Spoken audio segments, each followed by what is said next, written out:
한 목사가 한 달 설교를 한다는 것은 굉장히 중요한 의미가 있다고 제가 지난주에 말씀을 드렸습니다. 1월에 설교를 들으셔야지 여러분들이 한 해를 어떻게 보낼 수 있고 또 목사님의 생각이 어떤지를 여러분이 알게 되어지기 때문에 그렇습니다. 그래서 1월에 설교를 들으실 때 좀 더 긴장하시고 좀 더 말씀 앞에 투명하게 쓸 수 있도록 여러분들이 준비하신다면 오늘 말씀의 은혜가 여러분들의 생애 가운데 분명히 올 한해 임할 것이라고 생각합니다. 오늘 말씀은 지난주에는 큰 일을 할 자들이었다면 오늘은 복 있는 자들이라는 하나님 말씀을 전합니다. 여러분, 기독교의 중요한 특징 중에 하나가 복이죠. 근데 이상하게도 사람들은 복에 대한 이야기를 하면요 자꾸 기복신앙이라고 비판을 합니다. 물론 왜 복에 대해서 많은 사람들이 그런 비판을 하는지 저는 이해를 합니다. 그것은 교회가 물질에 대한 복을 너무 강조하다 보니까 많은 사람들이 복에 대해서 부정적인 인식을 갖게 됐겠죠. 그런데 한번 생각해 보시길 바랍니다. 하늘에 계신 우리 하나님께서 복을 주신다고 하신다면 여러분 받겠습니까? 안 받겠습니까? 오바마 상 하나 받기 위해서도 그 난리인데, 그렇죠? 어떤 상입니까? 오바마 상이요. 작년에 마이애미 히트가 NBA 상을 받았습니다. 우승을 했습니다. NBA가 아니죠. 미국 농구. 거기 가려고 그 난리들을 합니다. 그 사람 하나 만나보기 위해서요. 근데 여러분, 하나님께서 주신다는데 왜 우리가 마다합니까? 물론 그 하늘복을 물질로 보느냐 아니면 다른 신령한 영적인 것으로 보느냐는 그 다음 문제고요. 복에 대한 부정적인 세상 사람들의 인식 때문에 여러분과 제가 하나님의 복을 우습게 여기시면 안 됩니다. 하나님의 복은요, 지금 못 받으면 천국에 가서 분명히 받게 되어지는 복이죠. 그래서 바울이 이렇게 말합니다. 자신은 상 받기 위해서, 복 받기 위해서 일사각오와 이편단심으로 달려왔다고 말을 합니다.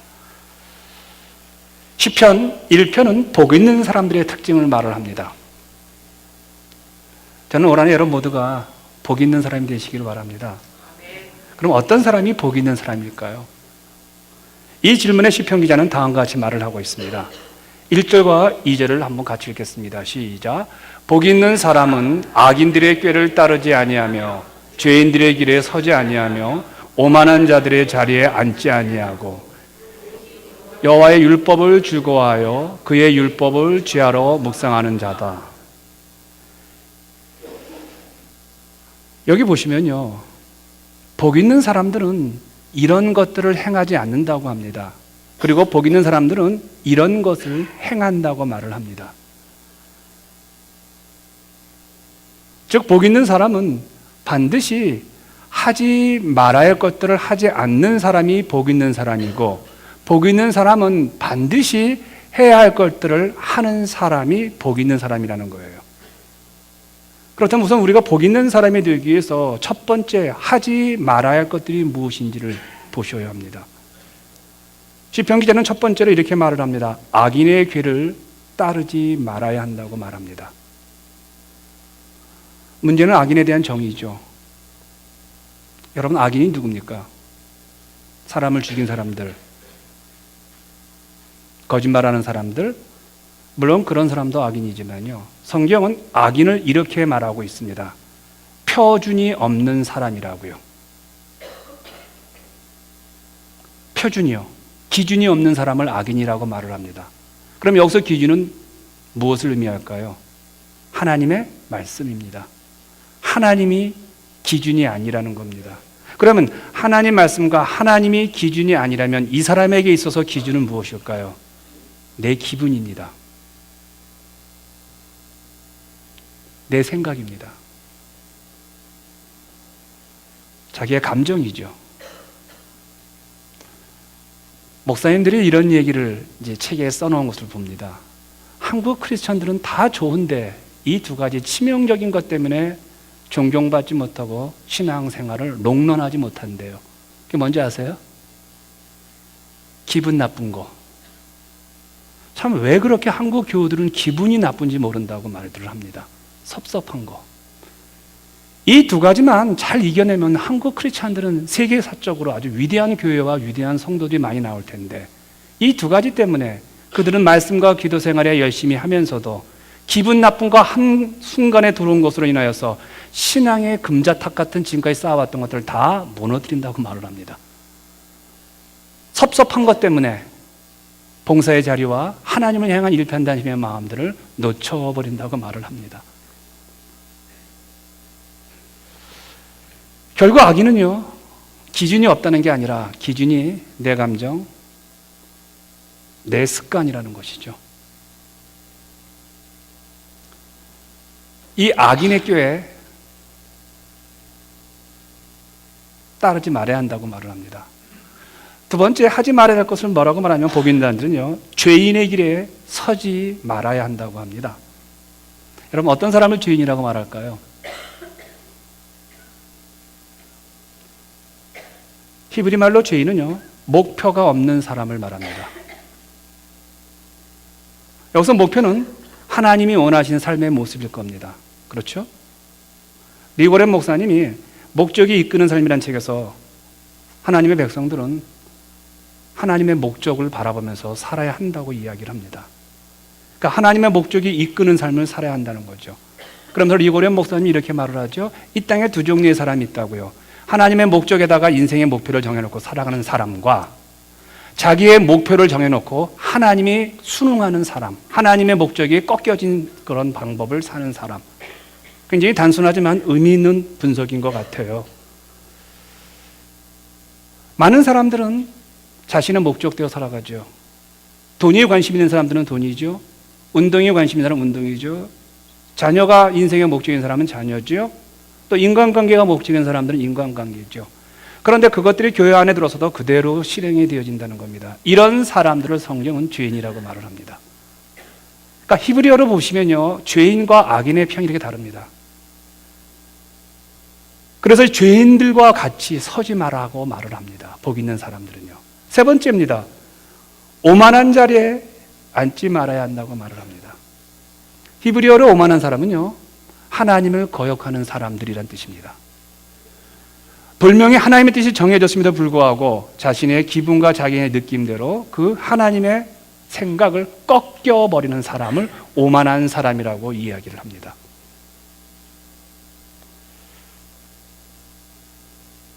복 있는 사람은 이런 것들을 하지 않는다고 말을 합니다. 그럼 왜 이런 사람들과 함께 하지 않아야 복이 올까요? 왜 복 있는 사람이라고 성경은 말을 할까요? 제가 오늘 말씀을 묵상을 해보니까 정말 기가 막히더군요. 1절과 2절에 복 있는 사람이 하지 말아야 할 글을 보면요, 처음에는 악인이 나옵니다. 그 다음에 죄인이 나옵니다. 그리고 세 번째 단계 가서 오만한 자가 소개되고 있죠. 근데 악인의 특징이 무엇입니까? 자, 복 있는 사람들이 말하고 있는 그 복과 또한 악인들이 어떤 사람인지 우리 이 시간에 프린스 목장에서 나오셔가지고 시편 1장을 한번 암송을 하겠습니다. 잘 보시면서, 아, 목사님 왜 설교를 하다가 중간에 이걸 끊어버렸을까? 먼저 해야 되는데 하다 보니까 김옥주 선생 저기 앉아 계시는 거, 왜 저기 앉아 계시지? 아, 나랑 약속했지 라고 해서 이 시간에 우리 그 팀에 올라와서 시편 1편을 암송하겠습니다. 자, 여러분, 왜 이런 사람들과 함께 하지 않아야 복 있는 사람이 되냐는 거예요.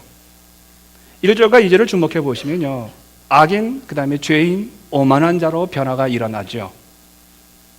우선 악인의 특징이 뭐냐는 거예요. 오늘 성경에서 말할 때요, 이 꾀라고 말합니다. 꾀. 이건 이제 우리식으로 말한다면 생각이죠. 여러분, 가룟 유다가 예수님을 배반할 때 성경은 이런 표현을 사용했습니다. 누가복음 22장 3절에 이렇게 말하고 있습니다. 12 중에 하나인 가로지라 부르는 유다에게 사단이 들어가니. 사단이 어떻게 들어갔을까요? 생각 속으로 들어간 거예요. 우리의 마음으로 들어온 거예요. 우리의 영혼으로 사단이 들어온 거예요. 그래서 가룟 유다는 자기의 의지와는 상관없이 그 꾀에 빠져서 예수님을 은 30냥에 팔은 것이죠. 이렇게 악인들의 생각에 넘어가게 되어지면 그 다음 단계가 죄인들의 길에 쓴다고 말을 합니다. 선다는 의미는요, 악인의 생각에 동조함으로 말미암아 그 사람과 함께 마주보면서 이야기를 한다는 거예요. 이제는 생각을 들었습니다. 그 다음에는 그 말해준 사람과 함께 마주보면서 걸어가면서 이야기를 한다는 거예요. 악인의 영향으로 악인과 동행하는 거죠. 바로 그 순간부터 악인은 죄인이 되어집니다. 그렇지 않습니까? 자꾸 나쁜 말, 이런저런 불평을 듣게 되면요, 나도 모르게 그 생각에 공감하게 되어지죠. 그러면서 내 마음에 악인의 생각이 자리를 잡게 됩니다. 이제 그 다음에 그 사람이 선택할 것은 뭘까요? 죄인의 길에 서는 거예요. 죄인과 함께 걷는 거죠. 서로 마주보면서 같은 길을 걸어갑니다. 그 다음에 성경은 뭐라고 말합니까? 오만한 자리에 주저앉는다고 말합니다. 주저앉다는 뭘 얘기합니까? 이제는 너와 나는 운명 공동체라는 겁니다. 뜻을 같이 하는 사람이라는 거예요. 여러분, 성경 참 기가 막히지 않습니까? 한 사람이 변화되어가는 과정이 아니라 한 사람이 변질되어가는 과정, 한 사람이 신앙의 정상을 걷지 않는 길을 이렇게 묘사하고 있습니다. 복받지 못하는 사람의 특징에 이렇게 변화가 일어나고 있다는 거예요. 누군가의 말, 누군가의 생각이 들어옵니다. 그리고 그것이 둥어리를 트게 되어집니다. 그리고 그 사람과 함께 마주보면서 이야기를 하게 되어지죠. 이렇군요, 저렇군요. 그러다가 이제는 주저앉습니다. 같은 배를 타게 되어지죠.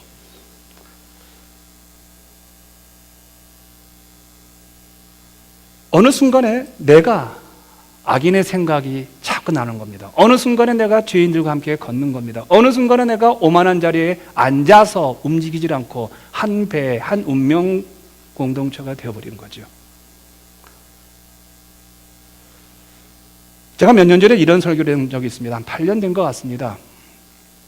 사람이 막히면 은혜가 막힌다는 말 기억나세요? 예. 내가 누구와 교제하냐에 따라서 내 신앙의 질이 달라진다는 거예요. 내가 의인과 교제하느냐, 악인과 교제하느냐, 죄인과 교제하느냐, 오만한 자와 교제하느냐에 따라서 내 신앙의 퀄리티가 달라진다는 거예요. 왜냐하면 우리는 교제하고 있는 사람들로부터 받는 영향을 피할 수가 없거든요.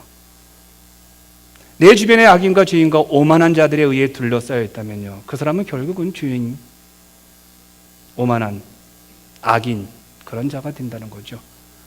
물론 내 주변에 하나님이 없는 사람들이 참 많습니다. 물론 내 주변에 죄인과 악인과 오만한 자들이 있습니다. 그들을 복음을 전하기 위해서, 그들을 선교하기 위해서 그들에게 다가간다는 것은 하나님의 방법이지만, 그러나 만나기만 하면 이런저런 것을 불평하고 비판하고 짜증내는 부정적인 인생을 사는 사람들과 한번 어울려 다녀 보십시오. 그러면 내 인생도 그런 인생으로 바뀐다는 거예요. 여러분, 오늘 내가 만나는 그 사람, 그분이 참 부정적인 사람이고 비판적인 사람이라면요, 여러분 5년 후가 내가 바로 그 사람이 되어버립니다. 내 신앙이요. 그래서 복 있는 사람은 이 세 가지 종류의 사람들, 이 세 가지 종류의 범죄로부터 벗어난 사람들을 말을 하죠. 성경은 정확하게 부정적인 것부터 시작을 했습니다. 그다음 부정적인 사람들과 안 만나고 또 내가 교제를 하지 않는다고 해서 그것이 그 사람이 복 있는 사람은 아니라는 겁니다. 이제 이 이야기를 두 번째, 복 있는 사람은 적극적으로 어떤 사람인가? 무엇을 행해야 그분이 복 있는 사람이 될 것인가? 2절에 이렇게 말하고 있습니다. 오직 여호와의 율법을 즐거워하여 그의 율법을 주야로 묵상하는도다. 같이 한번 읽겠습니다. 시작. 오직 여호와의 율법을 즐거워하여 그의 율법을 주야로 묵상하는도다. 복 있는 사람은 한마디로 말한다면요, 하나님의 말씀을 사랑하고 좋아한다고 말을 하죠. 근데 오늘 본문을 보시면요, 오직이란 말을 썼습니다. 그러니까 복 있는 사람이 되기 위해서 여러 할 거 없다는 겁니다. 오직, 오니, 하나가 있는데 그게 뭐라고요? 말씀을 사랑하는 거예요. 근데 시편 기자는 여러분 율법이라고 말할 때는 여러분 우리 모두가 인신론적으로 우리가 모두가 생각할 때 그건 하나님 말씀이야 라고 생각하잖아요. 굳이 이거 성경 하나님의 성경이야 라고 하는 사람 있습니까? 성경책이라고 하죠. 근데 왜 굳이 율법 그러면 우리가 알아들을 때 하나님의 율법, 여호와의 율법이라고 알아듣는데 왜 굳이 시편 기자는 그 율법 앞에다가 여호와의 율법이라고 왜 굳이 얘기했냐는 거예요. 왜 율법이라고 하지 않고 불필요하게 여호와의 율법이라고 말을 했을까요? 그것은요, 우리들이 말씀을 하나님의 말씀으로 받지 않는다는 거예요. 인간의 말씀으로 듣는 실수가 여기에 있다는 거예요. 여호와의 율법이라는 것은 모든 말씀은 하나님의 말씀이라는 말씀의 성격을 강조하고 있습니다. 왜 그러느냐? 하나님이 계시로 하나님의 환상으로 여러분에게 설교를 한다면 여러분 얼마나 좋겠습니까? 그런데 하나님께서는요, 사람이라는 연약한 인간을 통해서 하나님의 말씀을 증거하게 되어지거든요. 그리고 그 말씀 가운데는 그 인간이 겪었던 아픔, 그 인간이 겪었던 자랑스러움, 그 인간이 겪었던 온갖 모든 삶이 다 농축되어서 그 설교와 함께 선포되어지거든요. 그러다 보니까 어떤 사람들은 저런 얘기를 듣고 싶지 않습니다. 그럴 때 그 얘기가 40분의 하나님 말씀 가운데 1분도 얘기 안 한 거예요. 몇 줄 얘기한 건데 그게 듣기 싫으면 40분의 설교를 갖다가 인간의 이야기로 치부해가면서 말씀의 마음을 확 닫아버린다는 거예요. 설교에는 금이 있고 모래가 있습니다. 하나님의 말씀을 전하는 사람이 말씀을 금이라는 말씀을 전하다 보니까 그 안에 인간의 얘기들, 생각들, 경험들이 들어가다 보니까 모래가 들어갑니다. 그래서 금을 캐는 심정으로 하나님 말씀을 들을 때 결국에는 금을 캐고 갔을 때 내 신앙은 변화가 일어나고 그 영혼이 잘된 같이 범사가 잘 되어진다는 거예요. 여러분, 하나님의 말씀은요, 우리 서진이가 올라와 가지고 오늘 이 시간에 하나님은 여러분을 사랑하십니다라고 말할 때 자식 웃기고 자빠졌네, 지가 뭘 안다고 라고 할 수 있을 겁니다.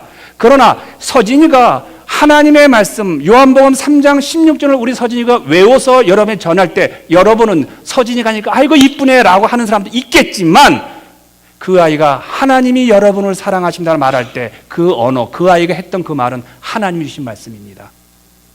이 각오가 없으면 안 된다는 거예요. 그래서 여호와의 율법이라는 거예요. 우리가 신앙생활을 하다 보면 3, 4년 하다 보면요, 대충 이제 설교가 어떻다는 거, 하나님의 말씀이 어떻다는 거 대충 다 압니다. 그래서 신앙의 열린이 깊어진 사람들은요, 설교를 들을 때 저거 옛날에 누가 했던 걸까? 라고 하면서 설교의 은혜에 못 들어갑니다. 그래서 율법이라고 하지 않냐고 불필요하게 여호와의 율법이라고 한 거예요. 모든 말씀은 하나님의 말씀이라는 거예요. 그 말씀을 전하는 자가 서진이든 저 같은 목사이든 또 예수 그리스도를 믿지 않는 몇 개월 되지 않는 사람이 이 앞에 나서서 하나님 말씀을 읽고 자기가 느낀 대로 이야기하더라도 그 느낌 속에서 여러분들이 저건 아닌데 라고 하더라도 그 안에서 금의 여호와의 말씀을 캐내는 마음으로 듣는다면 그분들은 범사가 잘 되는 영혼의 은총을 잊게 된다는 거예요. 그래서 여호와의 율법이라고 한 거예요. 어떤 말씀이든 사람의 말로 받지 말고 하나님의 음성으로 들어야 한다는 거예요. 그래서 시편 기자는 이렇게 말합니다. 여호와의 율법을 즐거워하라고요. 하나님의 말씀이니까. 여러분, 즐겁다는 것은 감정적인 표현이죠. 여러분, 하나님의 말씀을 듣고 공부하는 것이 너무 흥분되고 기쁘고 즐거운 것입니다. 처음 연애를 해본 사람들의 느끼는 감정과 거의 같다고 보면 됩니다. 근데 그 연애의 감정이 결혼하고 나면 식잖아요. 그러면 그 연애의 감정을 갖다가 계속 회복시키기 위해서는 그 부부가 해야 될 일이 있습니다. 사랑이라는 그 부부의 난로가 꺼지지 않도록 끊임없이 하루에 3번 정도 사랑합니다라고 하든지 아니면 스킨십을 하든지 아니면 5번째 아이를 낳든지요. 어쨌든 끊임없이 그 부부가 자기가 노력을 해서 그 사랑이라는 난로가 꺼지지 않도록 연료를 공급하는 것입니다. 사랑은 난로입니다. 신앙생활도 마찬가지죠. 복 있는 사람의 특징은요, 하나님의 말씀을 끊임없이 공급받고 그 말씀을 내 영혼에 채워 넣는 작업을 합니다.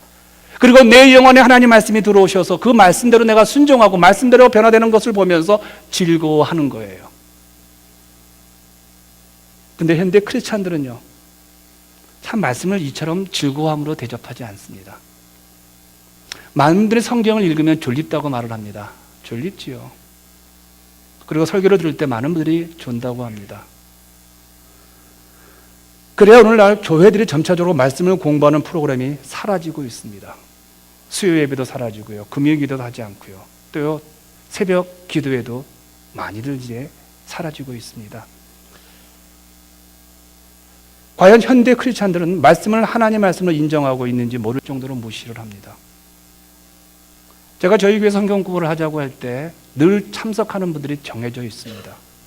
제가 이곳에 10년 사역을 하면서요, 정말 10년 동안 제 성경 공부에 빠지지 않고 동참했던 분들 2분 정도. 그분들 참 질리겠죠. 한 사람한테 10년 동안 양육받고 있다는 것 자체. 근데 그 2분이 참 기뻐하고 있는 것을 보게 되어집니다. 여러분들 하나님 말씀을 얼마만큼 사랑하고 좋아합니까? 말씀을 묵상한다는 그 묵상이 영어로 말한다면요, 메디테이션입니다. 근데 이 메디테이션이라는 말 자체가 어디에서 왔냐면 라틴어 메디켈리스, 여기서 왔습니다. 그러니까 메디켈리스에서 메디테인이 왔다는 뜻입니다. 그런데 이 메디테인에서 오늘날 여러분이 약이라고 말하는, 약국에 가시면 메디슨 할 때 그 메디슨한 단어가 여기서 왔습니다. 그렇다면 이 말의 의미는 무엇일까요? 말씀을 묵상한다는 말의 의미는 무엇일까요? 우리가 몸이 아플 때 그 약을 먹음으로 말미암아 우리 몸 안에 있는 부정적인 바이러스와 우리 몸 안에 있는 병든 것들이 치유받고 회복이 되는 겁니다. 그래서 아프면 약 드셔야 합니다. 목사님 아프면 기도하셔야죠. 기도해야죠. 그건 맞는 얘기고요. 여러분, 아프면 약을 드셔야죠. 그래서 그 약이 우리 몸 안에 퍼져가 가지고 약한 부분에 그 약의 기능이 집중적으로 그 공격을 해서 그 약한 부분이 회복이 되는 겁니다. 그래서 여러분들 감기 걸리면 여러분 어떻습니까? 어쨌든 약을 먹으려고 하지 않습니까? 여러분 아프시면 어떻습니까? 약을 먹어서 두통을 치유하고 약을 먹음으로 말미암아. 그런데 여러분 가만히 약이 옵니까? 약을 찾으셔야죠. 약국에 가셔야죠. 내가 아프다고 해서 누워있는 건 아니지 않습니까? 아프기 때문에, 내가 감기 걸렸기 때문에 내가 오바를 걸치고 모자를 쓰고 마스크를 하고 약국에 가셔서 내 감기약을 주십시오라고 해서 그 감기약을 먹고 우리가 병이 치유되는 겁니다. 묵상이라는 말은 그겁니다. 약을 먹듯이 하나님의 말씀을 묵상하게 되어지면요, 내가 지난주에 어떤 분하고 대화하다가 기분이 나빠요. 어린 놈이 함부로 말을 해요. 내가 지난주에 어떤 사람하고 교제를 하는데 섭섭해요. 나한테 그렇게 말할 수가 있을까라고 하면서 내 안에 마귀의 유혹이 조금씩 흔들흔들 거리고 있어요. 그럴 때 여러분 가만히 있으시면요, 그 마귀의 주신 생각이 동아리를 틉니다. 우리 내면에 자리를 잡게 되어지면 그때부터는요, 걷잡아서 무너지기 시작합니다. 우리가 감기를 우리가 오래 놔두면 폐렴이 걸리게 되어지면 그분이 죽습니다. 마찬가지로 내 영혼에 시험이 들고 내 영혼에 마음이 아프고 상처가 되어지고 내가 흔들흔들 거릴 때 여러분 가만히 있지 마십시오. 약을 드셔야 되는데 메디테이션, 말씀을 묵상하십시오. 말씀이 내 안에 들어온 순간에요, 내가 왜 그따위 가지고 내가 넘어가? 내가 왜 서운해야 돼? 내가 왜 상처받아야 돼? 주는다고 다 먹는가? 안 먹어 라고 하면서 그 말씀이 내 안에 들어와서 내 영혼 안에 문제되는 영역들을 치기 시작합니다. 그리고 회복이 일어납니다. 그래서 메디테이션, 말씀을 묵상한다는 것은요, 하나님, 우리 목사님 설교 가만히 듣는 게 아니라 우리 목사님 설교를 듣고 인터넷에 들어가 듣고 CD도 듣고 하면서 그 말씀을 계속 곱씹으면서 내 영혼이 그 말씀과 일치가 되어질 때 그 사람은요, 세상에 감당할 수 없는 믿음의 사람이 되는 거예요. 믿으시면 아멘 하시기 바랍니다. 그럼 여러분 공부하셔야 돼요. 제가 2월부터 목요일날 성경 공부를 시작을 하려고 합니다. 참 바쁘죠. 화요일날 하죠. 수요일날 하죠. 목요일날 하죠. 목사님 언제 주일 준비 또 합니까? 또 주일 오후에 또 하죠. 아직은 제 머리가 녹슬지 않은 것 같아요. 제 마음 늘 그렇습니다. 하나라도 여러분 더 주고 싶습니다. 여러분 일주일에 서너 번은 못 온다 하더라도 주일 말고 한 번 정도는 더 교회에 들으세요. 특별히 성경 공부에는 여러분 마음을, 그 말씀을 한번 사모하시면요, 내 영혼이요, 묵상으로 치유되는 겁니다. 묵상은 약이니까요. 신약, 구약이잖아요. 새로운 약, 구약, 옛날 약. 구간이 명간이잖아요. 그래서 구약 드시고, 구간이 안 통하는 것 같아요. 그러면 신약을, 새로운 약을 드시고요. 이렇게 부정적으로 악인들의 꾀에 빠지지 아니하고요, 죄인들의 길에 서지 아니하고요, 오만한 자리에 앉아서 이제 이런저런 얘기하지 않고 그런 자리를 피해서 이제 적극적으로 하나님 말씀을 묵상하고 그 말씀대로 사는 것을 즐거워할 때 그 복 있는 사람의 생애 가운데 어떤 일이 벌어질까요? 여러분 3절을 한번 보시기를 바랍니다. 같이 읽을까요? 시작. 그는 시냇가에 심은 나무가 철을 따라 열매를 맺으며 그 잎사귀가 마른 양 같으니 그가 하는 모든 일이 다 형통하리로다. 할렐루야. 여러분, 물을 생명수라고 하죠. 이스라엘은 물이 참 귀합니다. 이스라엘을 여러분 여행하시 보면요, 참 더워가지고 모든 식목들이 다 이렇게 풀이 죽었어요. 맥이 없어요. 멀리 가보지 않아도 됩니다. LA에 여러분 한여름 한번 여행을 해보십시오. LA 고속도로 주변에 있는 나무들은 다 이렇게 뭐랄까, 이제 이쪽에서 지금 요거 죽은 거 있거든요. 이런 것들이요. 이런 거, 요게 아니에요. 우리 김은희라면 대단해요. 이거 아깝다가 안 버리시는 거예요. 오늘까지 하시겠다고 하는 거예요. 참 이게, 이것도 굉장히 깨끗하네. 좋네. 이건 죽었네. 이거 누가 한 건가? 그런데 여러분, 물이 공급이 되어지면요, LA는 2시인가 제가 한번 3시 한번, 제가 예전에 여행을 해보니까 2, 3시쯤에 몇 시간마다 한 번씩 스프링클러에서 물이 나와가지고요, 나무들에 물을 주니까 나무들이 다시 이렇게 고개를 들더라고요. 물은 생명수죠.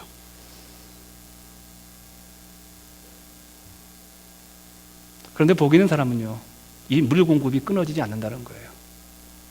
그 물 공급이 끊어지지 않는 것을 뭐로 표현하냐면요, 내가 생명의 공급, 내가 생명의 은혜가, 내가 하나님의 은혜가, 하나님의 말씀이, 하나님의 영광이 내 안에 머물렀구나라는 것을 어떻게 알 수 있는지 아세요? 열매를 통해서 안다는 거예요. 할렐루야. 내가 생명수와 내가 생명의 공급을 받고 있구나라는 것은 여러분 열매입니다. 여러분 표정 아닙니다. 말도 아닙니다. 말은 누구나 할 수 있습니다. 그 사람이 열매가 있는지. 그럼 어떤 열매입니까? 사시사철 열매를 맺는다고 합니다. 그럼 사시사철에는요, 봄, 여름, 가을, 겨울이입니다. 봄의 열매가 다르고, 여름의 열매가 다르고, 가을의 열매가 다르고, 겨울의 열매가 다릅니다. 여러분 신앙생활 하면서 여러분요, 똑같은 열매 이제는 벗어나시길 바랍니다. 여러분 봄 되면 봄의 열매를 품으셔야 합니다. 가을 되면 가을의 열매를 품으셔야 합니다. 여름 되시면 여름의 열매를 품으셔야 합니다. 겨울 되시면 겨울의 열매를 품으셔야 합니다. 그럼 봄은 뭘 말할까요? 봄은 예수를 처음 믿었을 때의 열정입니다. 그 사람 때문에 교회가 살아나야 합니다. 교회 왔는데 얼마 안 됐습니다. 그러면 그 사람 때문에 교회가 막 펄펄 날아야 합니다. 여러분 결혼 처음 했을 때는요, 가정이 살아나야 합니다. 남편을 보고요, 뽀뽀도 많이 하고요, 자꾸 만지고 그래야 합니다. 멀쩡하게 60대 남자처럼 보면 안 됩니다. 그렇죠? 근데 60대 70대 사람이요, 맨날 뽀뽀하고 맨날 만지고 그거 못 견딥니다. 여러분 봄은 봄의 열매가 있습니다. 여름의 열매가 있습니다. 가을의 열매가 있습니다. 인생의 때마다 열매가 달라요. 여러분요. 그러기 위해서는 여러분 생명의 공급으로 해서 내 신앙의 각오와 태도와 자세는 달라져야 한다는 거예요. 어떤 분을 만나면 늘 봄이에요. 어떤 분을 만나면 늘 겨울 열매예요. 여러분 봄, 여름, 가을, 겨울의 열매는 달라요.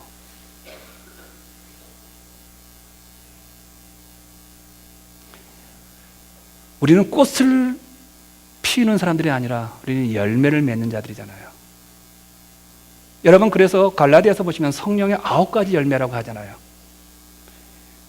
내가 보면 평강의 사람이에요. 나 때문에 사람들은 항상 평화가 유지돼요. 이 사람과 이 사람과 다투고 있어요. 그럼 내가 들어가서 슬그머니 손을 맞잡주게 하는 사람이에요. 그럼 피스메이커입니다. 그런 열매가 있는 사람은 그거 하나만 주장하지 마시고요. 그 다음엔요, 절제의 열매를 한번 가져보세요. 그 다음에는 기쁨의 열매를 가져보세요. 그 다음에는 인내의 열매를 한번 배워보세요. 그게 열매예요. 생명수. 근데 이런 분들에게 여러분 우리가 물이 있는 나라, 어느 나라든 가뭄이 있을까요, 없을까요? 가뭄은 반드시 옵니다. 물의 공급이 끊어질 때가 옵니다. 그런데 물의 공급이 끊어질 때 중요한 전제가 하나가 있습니다. 그 나무 뿌리에 물기를 얼마나 많이 수용하고 있느냐에 따라서 그 나무는 달라집니다. 여러분 거목은, 깊은 나무들은요, 가뭄이 심해도요, 그 거목들은 흔들리지 않습니다. 그러나 거목이 아닌 나무들은요, 가뭄이 오게 되면 다 넘어갑니다. 무슨 의미일까요? 무슨 의미일까요? 여러분 말씀을 많이 저장해 두세요. 의사들이 그렇게 말을 하죠. 비타민C를 많이 먹으라고요. 근데 우리가 비타민C 소변 보면 다 나가잖아요. 노란 물로요.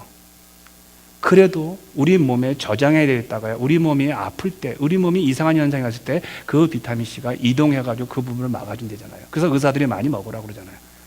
또 요즘은 달라졌는지 모르겠지만요. 여러분, 하나님 말씀은요, 한 번의 그 시간에, 한 번의 때가 왔을 때 그 말씀으로 이겨내라고 축적하는 겁니다. 신앙은 한 번에 의해서 넘어지고 한 번에서 서게 되어집니다. 여러분, 신앙은 가락이 없다고 말하잖아요. 제 신앙의 경륜이, 저희가 4대째 집안이에요. 제가요, 목사들이 많고요. 그렇다고 해서 제가 옛날 우리 아버님이 목사였고 지금 제 주변에 있는 목사들이 일개 소대가 된다고 할 정도로 많은 목사들이 제 주변에 있다 할지라도 여러분요, 그것 때문에 내 신앙이, 여러분, 왕년에 내 가락이, 우리 아버지 때문에 내 신앙이 지금 어려워도, 내가 한순간에 실패해도 내가 하나님의 사람으로 내가 계속 서 있을 거라고, 그건 아닙니다. 여러분요, 신앙은 내가 서 있는 그 순간 내가 무엇을 바라보느냐에 따라서 여러분, 그 순간에 내가 악이 될 수 있고 내가 복 있는 사람이 되는 거예요. 그런데 내가 바로 그 순간에 내가 선택할 때, 지금까지 그 선택 때문에 내가 지금까지 이를 악누고 예수를 믿고 기도하고 말씀을 공부해서 이 순간에 복 있는 사람을 선택하는 겁니다. 그래서 안 넘어지는 거예요. 그래서 말씀을 늘 묵상하는 거예요. 늘 말씀을 사랑하는 거예요. 그래서 설교를 잘 들으셔야 되는 거예요. 그래서 말씀을 여러분들 여기다가 매라고 하잖아요. 말씀을 이마에다가 붙이라고 하잖아요. 그리고 말씀을 먹으라고 하잖아요. 이걸 뜯어서 먹는 건 아니지만요. 가뭄도 복 있는 사람의 인생의 행로를 바꾸지 못해요.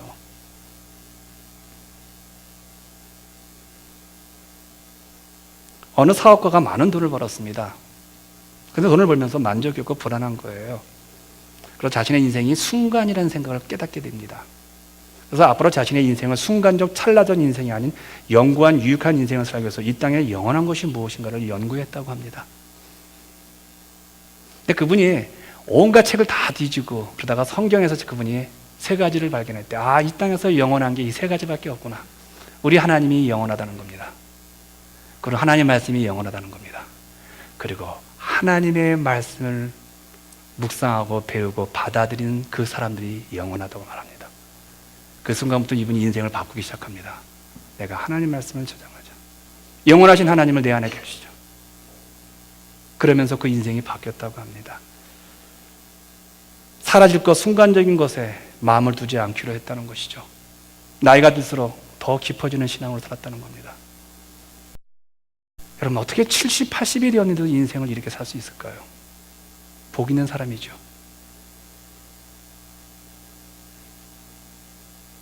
여러분과 제가 이렇게 한 번밖에 없는 인생, 복 있는 사람이 되시길 축원합니다. 근데 혹시 아직도 악인의 꾀에 다른 사람들이 말하면 거기에 귀가 쏠깃하시는 분들이 있습니까? 아직도 귀가 얇으신 분이 있습니까? 그리고 남의 이야기에 너무 함부로 마음이 움직이는 분이 있습니까? 그래서 죄인의 길에 자주 서고 그러다가 나중에 오만한 자리에 앉아가지고 계속 그런 삶을 오래도 살아가신다면 여러분, 4절을 좀 보시고 돌아서기를 바랍니다. 4절에 이렇게 표현하고 있습니다. 악인들은 그렇지 아니하며 오직 바람에 나는 겨와 같도다.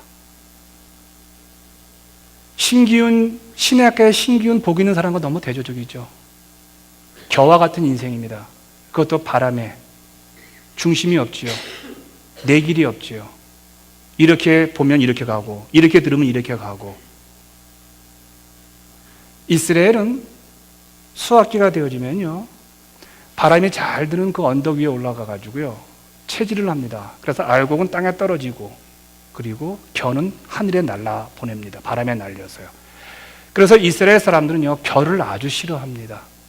추수기가 되어지면요 이 겨가 공중에 나다녀 가지고요 눈에 들어와 가지고 안질에 걸리고 코로 들어와서 호흡 기질에 걸려서 죽기도 하고 심한 질병에 걸립니다. 여러분, 기가 막히죠. 악인과 죄인과 오만한 자들은요 내 주변 사람들에게 바람에 나는 겨와 같이 의도적으로 저 사람을 죽이려고 날아간 게 아니에요. 그냥 바람에 날리다 어떤 사람하고 그냥 전화 한마디 하다가 안 좋은 얘기를 해서 그 사람이 영원히 시험에 드는 거예요. 그냥 지나가다가 그냥 한마디 그냥 했는데, 평상시에 내가 갖고 있던 아주 안 좋은 생각을 했는데 그 사람이 듣고 시험에 들어버리는 거예요. 그리고 그의 영적인 호흡이 막혀버리고 기도의 자리보다 말씀의 자리보다 거기를 나가기보다 자꾸 흔들리는 그런 겨와 같은 인생이 바로 악인과 죄인과 오만한 자라는 거예요. 절대적으로 유익성보다는 해로움을 끼치는 것이 겨지요. 근데 오늘 본문에서는요, 겨와 같은 인생을 악인이라고 말합니다. 죄인이라고 말하지 않고 오만한 자라고 말하지 않고 악인이라고 말합니다. 왜요? 출발이 생각에서 시작하니까. 처음부터 오만한 자는 없습니다. 모든 사람은 악인에서부터 출발합니다. 생각을 컨트롤 못해서, 남의 얘기에 쉽게 넘어가서, 내가 보는 것을 그냥 보고 말을 하는 것으로 인하여서 악인들이 되어진다는 거예요. 참 기가 막히죠. 죄인이라고 말하지 않아요. 악인은 겨와 같다는 거예요. 교회 안 다니는 사람이라고 말하지 않죠. 주님이 말씀하셨죠. 하나님의 종들, 하나님의 교회 가운데는 가라지와 알곡이 있다고요. 무슨 얘기일까요? 겨와 같은 인생이 있고 복 있는 사람이 있다는 거예요. 복 있는 사람과 악인에 대한 성경의 마지막이 이제 오늘 본문의 마지막으로 소개되고 있습니다. 악인의 마지막 모습이 5절에 소개되고 있죠. 같이 한번 읽을까요? 5절인데 시작. 그러므로 악인들은 심판을 견디지 못하며 죄인들이 의인들의 모임에 들지 못하리로다. 여러분 이 말씀 한번 잘 묵상해 보시기 바랍니다. 오늘 집에 가셔서 한번요 여러분들에게 제가 숙제를 드리겠습니다. 악인들이 심판을 받는다는 게 무슨 의미일까요? 죽어서 심판 간다는 게 아니잖아요. 저기 보시면요, 의인들의 모임에 들어가지 못한대요. 악인들은. 이게 심판이라는 거예요.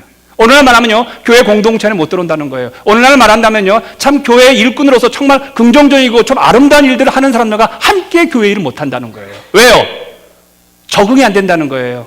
내 본성과 내는 쉽게 남의 말하고 거짓말하고 불평하고 비난하고 정죄하고 뭐 이렇게 말을 하는 사람인데, 그 모임에 가니까 기도합시다, 말씀 봅시다, 순종합시다, 하나님의 일 합시다, 전도합시다, 이게 주예요. 거기 가서 어떻게 이 사람이 적응합니까? 무언가 흐트러뜨려야 되는데, 무언가 안 좋은 말을 해야 되는데 그 사람들이 전혀 그 말을 듣지 않는 거예요. 그러다 보니 이 사람이 튕겨나간다는 거예요. 그게 심판이라는 거예요. 의인들의 모임에 들어가지 못하는 것 자체가 심판이라고 말을 합니다. 하나님의 영광스러운 교회 가운데 내가 주동자로서의 하나님의 일들을 시온의 대로를 걷는 그 길에서 동참하지 못하는 것을 여기서 심판이라고 말하는 거예요. 견디지 못하니까요.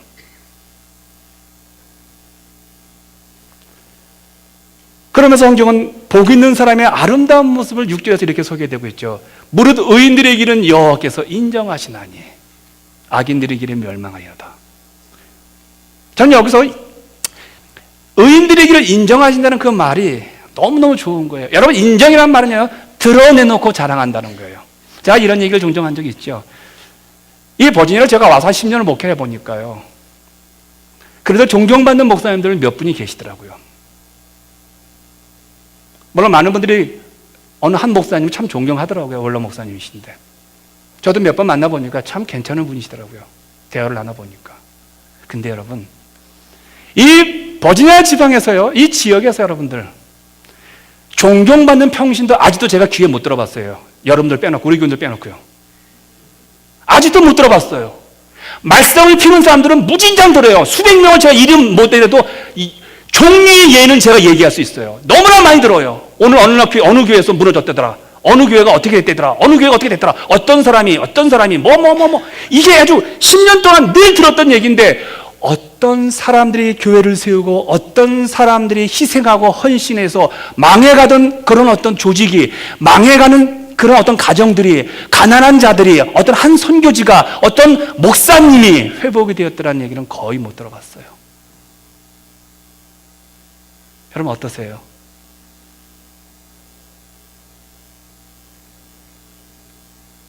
인정한다는 말, 드러내고 자랑한다는 거예요. 성경에 대놓고 하나님이 자랑하는 분이 있어요. 다윗. 어떻게 말씀하셨습니까? 내 마음에 합한 자라고요. 내 마음에 합한 사람이 다윗이래요.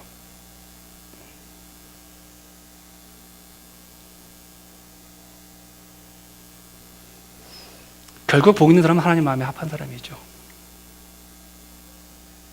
어떻게 해야 하나님 마음에 합한 사람이 될 수 있을까? 이게 최고의 복이거든요. 최고의 축복인데. 여러분의 관심은 어디에 있어요? 저는 갈수록 하나님 마음에 합한 게 뭘까가 참 중요한 제 고민거리가 되어버리는 거. 목사기 때문에 그런 건 아닌 것 같아요, 여러분들. 어느 날 식당을 갔습니다. 식당을 가서 식사를 같이 하고 있는데 옆에서 이야기를 하는데 교회 얘기를 하고 있어요. 자기네 교회 안에 있는 어떤 성도들 얘기를 하는 거예요. 그러니까 한 너댓 명이 이게 얘기를 하는데 자신 생각에 그 김 집사님은 참 복 있는 사람 같다고 이렇게 얘기를 해요. 그러면서 그 사람은 정말 교회 봉사를 하는데 봉사의 현장에 한 번도 빠지지 않고 정말 복 있는 사람 같아 라고 하니까 앞에 있던 사람이 그 사람이 복 있는 사람이야? 에이, 은근히 자기가 봉사하는 거 흘리던데 사람들한테 전화해가지고. 그러니까 서로 말하다가 머쓱해진 거예요.